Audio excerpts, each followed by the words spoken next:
ইছাপুর থেকে আমি খোকন বলছি। এই যে আমার পায়রা, 7খানা পায়রা, এই যে স্ট্যাম্প করেছি, স্ট্যাম্প করা আছে 7খানা পায়রা। একটা সাদা, এই আর একটা সাদা, এই যে স্ট্যাম্প, এই যে রং করা, এই আর একটা সাদা, এই যে স্ট্যাম্প করা, এই যে রং করা,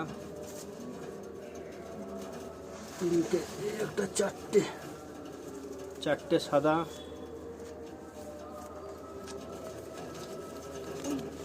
দুটো দোআঁশ পায়রা, দুটো দোআঁশ, এই যে স্ট্যাম্প করা আছে, এই যে স্ট্যাম্প করেছি, এই আর একটা, এই যে স্ট্যাম্প করা, আর একটা মাছিয়া আছে, মাছিয়া, এই যে স্ট্যাম্প করা মাছিয়া। এই আমার 7টা পায়রা।